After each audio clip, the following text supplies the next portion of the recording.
All right, everyone. Thank you for joining us here today. I'm here with my friend Nick Mastrelli. And Nick, would you please share with us a bit about your background? Yeah. Hi, everybody. Thanks for joining the channel. Um, for me, um, growing up, I I grew up in the Catholic church, and so for me, it was like my faith with Jesus was it was different because it was always my parents kind of culturally forcing me to go to church. Like when I say culturally, I mean like it's like what my grandparents did, my parents before them, but they weren't necessarily living for God or like had fully surrendered their lives to God. And so um, growing up, church was kind of like, it felt like a chore, you know? Church was something that it was boring. I was never really intrigued by it. And it seemed like my parents did it just because it was like the right thing to do. It wasn't out of like a passion, like we never read the Bible at home or anything like that. Um, but there was moments in that experience that I felt like God was moving or speaking through to me like as a young kid. Um, Growing up, as I got really into sports. I was always playing sports, like from soccer to baseball. Um, and then towards like middle school, high school, I really got into football, which is like one of my first passions in life. And then also lacrosse. But it kind of became like a idolatry thing to me, where it was like an outlet for me. It was like all the like suffering and pain that I experienced like with like family and just things growing up, like tough times. Sports was an outlet for me to get all that anger, all that angst, anxiety. It was for me to channel it all out. And so it kind of became unhealthy in a way, where it would become like a tool to like kind of let anger out or like malice and things like that. Just like where I was hurting, like in my heart, um, it was like where when I would get hurt in my heart, it was a tool for me to like just let it all out, which wasn't a healthy tool. It wasn't like eternal water that Jesus offers us. It was just this temporary satisfaction. And also like when it came into high school and all that, I got into partying and that kind of scene. Um, totally not living a pure life. Um, you know, so for a long time, that was kind of like my reputation. It was a little bit of how I viewed myself, part of my identity. You know, um, it was a place where it felt really lost. It felt like I thought I was doing the right thing. I thought I was cool, but it was really just my insecurity to try to fit in with my peers, but they're not really, looking back on it, it's just we were all kind of insecure, you know. For me, what really did it was that my football group, they had a small group that we would attend. And at the small group, it was a bunch of like my football friends and the local youth pastor would lead it, and usually they would have like cheeseburgers and chips. And so I was like all about that. I was like, man, I'm hungry, let me get some food. And I remember the first verse I heard that actually like hit my heart. It was Proverbs 3:5, and it said, trust in the Lord with all your heart, don't lean on your own understanding, but submit to him in all your ways and he'll make your path straight. In that specific time in my life, I was very lost, depressed, sad, and confused. And so hearing those words, I was like, man, I want my path to be straight. And so I decided to, like we all, like, who know the Lord, I just wanted to submit and just trust him.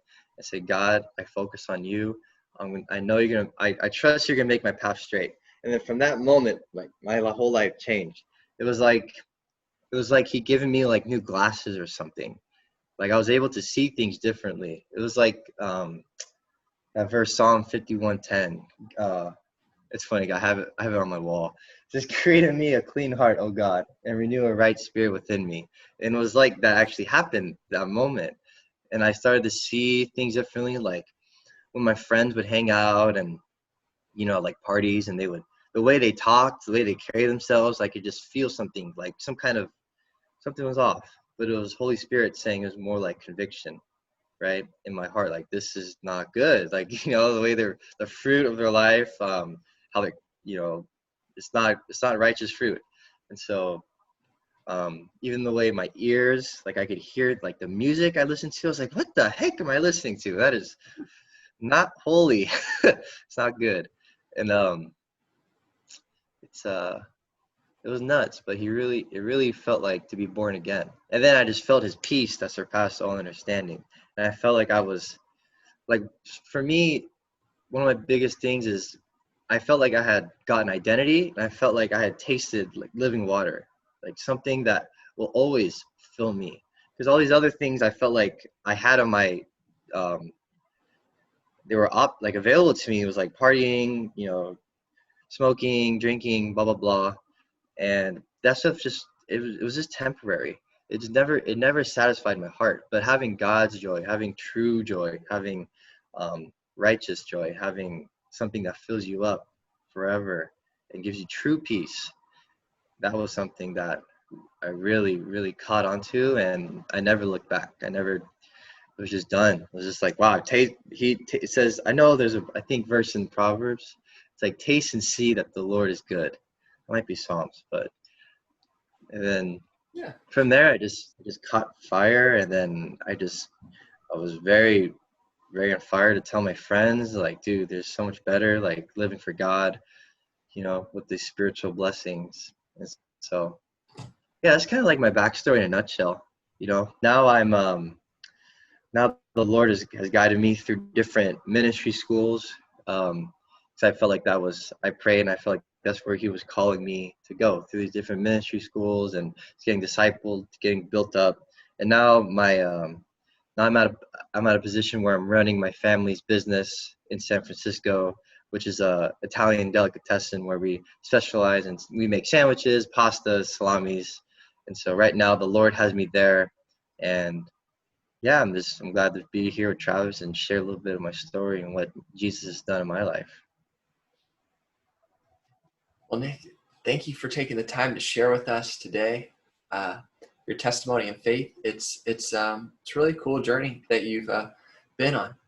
Do you have any additional thoughts that you'd like to share with our audience today? Um,